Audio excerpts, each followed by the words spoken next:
Police अधीक्षक और headquarter DSP रश्मि ने प्रेस को किया संबोधित। नए आपराधिक कानून 2023 लागू। नमस्कार, मैं राजीव कुमार झा, आप देख रहे हैं news mission India. Madhubani SP Sushil Kumar एवं मुख्यालय डीएसपी रश्मि ने प्रेस को संबोधित करते हुए बताया है कि भारतीय संसद से पारित 3 नए आपराधिक कानून 1 जुलाई 2024 से लागू होने जा रहा है, जिसमें मानव अधिकारों व मूल्यों को केंद्र में रखा गया है। नए कानून में अब भारतीय दंड संहिता 1860 की जगह भारतीय न्याय संहिता 2023, दंड प्रक्रिया संहिता 1973 की जगह भारतीय नागरिक सुरक्षा संहिता 2023 और भारतीय सुरक्षा अधिनियम की 1872 की जगह भारतीय साक्ष्य अधिनियम 2023 लेगा।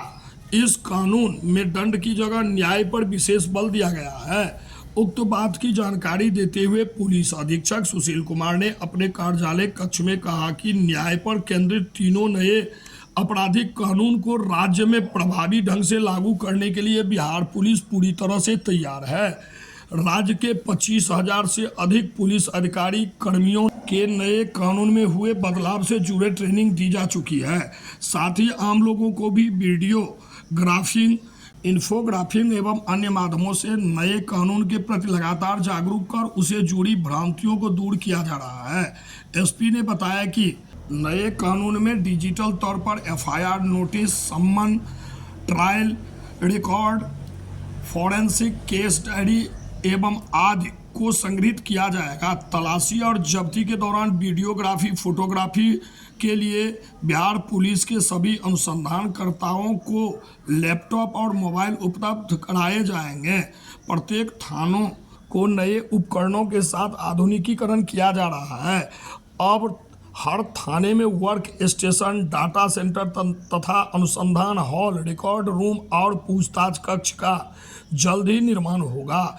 बढ़ते हुए साइबर अपराध पर नियंत्रण एवं डिजिटल सबूत के संबंध, अनुसंधान एवं साइबर सुरक्षा को सुनिश्चित करने के लिए विधि विज्ञान प्रयोगशाला बिहार पटना तथा बिहार पुलिस अकादमी राजगीर में स्थित क्षेत्रीय विधि विज्ञान प्रयोगशाला में साइबर फोरेंसिक प्रयोगशाला की एक इकाई स्थापित की जा रही है।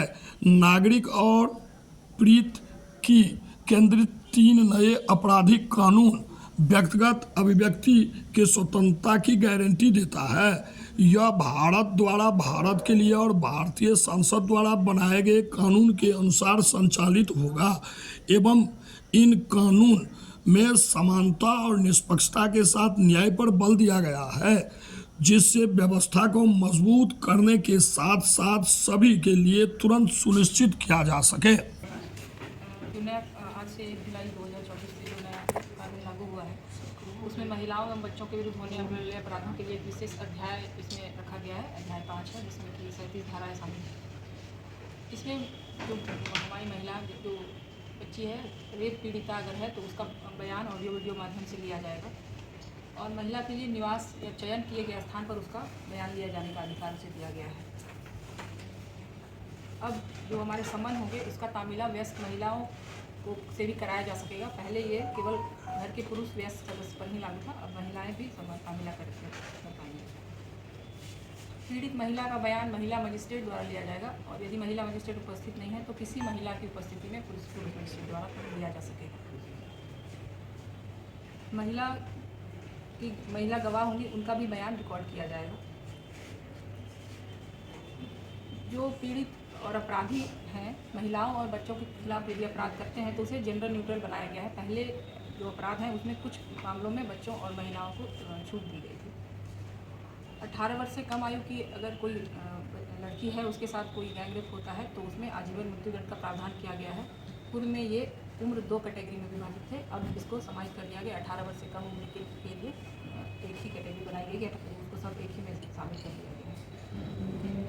किसी व्यक्ति द्वारा झूठा वादा या छद्म पहचान के आधार पर यदि यौन शोषण किया जाता है तो उसे अपराधीकृत माना जाएगा। उसे भी इसमें कानून के प्रावधान के अंतर्गत लाया गया, इसमें भी सजा का प्रावधान है। 20 से नया कानून जो कि भारतीय संसद के द्वारा पारित किया गया है, इसमें जो पुराना कानून था भारतीय दंड संहिता 1860 इंडियन पिनल कोड जिसको इंग्लिश में हम लोग कहते हैं, उसकी जगह पे भारतीय न्याय संहिता 2023 लागू हुआ है उसी तरीके से दंड प्रक्रिया संहिता 1973, जिसको CRPC इंग्लिश में कहते हैं, उसकी जगह पे BNSS या भारतीय नागरिक सुरक्षा संहिता 2023 लागू हुआ है। और जो इंडियन एविडेंस एक्ट था, भारतीय साक्ष्य अधिनियम 1872, उसकी जगह पे भारतीय साक्ष्य अधिनियम 2023 लागू हुआ। जो ये जो नए कानून हैं तीनों, आज से 1 जुलाई से पूरी तरीके से इफेक्टिव हो गए हैं पूरे इंडिया में, और हमारे बिहार राज्य में भी पूरी तरीके से इफेक्टिव हो गए हैं। आज से जो भी घटना होगी उसका FIR जो है इन नए कानून के तहत, और जो प्रक्रियाएँ कोर्ट में चलेंगी, ट्रायल चलेगी, इन नए कानून के तहत ही चलेगी। जो ये नया कानून है, इसमें विशेषता यह है कि ये दंड की जगह पे न्याय पर विशेष फोकस किया गया है इसमें। और जो बिहार पुलिस है, इस नए कानून में सभी को प्रिपेयर करने के लिए लगातार, जैसा आप लोगों को पता भी होगा, हम लोगों ने ब्रीफ भी किया था पहले, कि लगातार 5 चरणों में सभी पदाधिकारी, सभी रंग के पदाधिकारियों को बहुत एक्सटेंसिव ट्रेनिंग दी गई है ऑनलाइन माध्यम से। पूरे बिहार राज्य में 25,000 से ज़्यादा लोगों की ट्रेनिंग, 25,000 ज़्यादा ऑफिसर्स की ट्रेनिंग प्रदान की गई है। उसी तरीके से मधुबनी में भी लगभग 625 से ज़्यादा जो हमारे ऑफिसर्स थे, सभी रैंक के, चाहे PTC हो, चाहे SI हो, ASI हो, सभी रैंक के पदाधिकारियों की ट्रेनिंग दी गई है। 3-3 दिन की ट्रेनिंग दी गई है। इसमें नए कानून में क्या क्या नए प्रावधान हैं, कैसे प्रोसीजर करना है, उसके बारे में ट्रेनिंग दी गई है। उसके अलावा जो साइबर क्राइम है, फॉरेंसिक को कैसे यूज़ करना है, फिंगरप्रिंट को सीन ऑफ क्राइम से कैसे उठाना है, फोटोग्राफी सीन ऑफ क्राइम की कैसे करनी है, ये सारी चीज़ों की ट्रेनिंग दी गई है। और ये ट्रेनिंग जो है हम लोग लगातार इसको और भी एक कैप्सूल की तरह से, मॉड्यूल की तरह बना करके हम लोग लगातार देते रहेंगे। सभी को हम लोगों ने मटेरियल भी उपलब्ध कराए हैं, जिससे कि उनको, हमारे अनुसंधानक जो है, उनको पढ़ करके इन सब चीज़ों को, नए कानून को समझने में आसानी हो सके।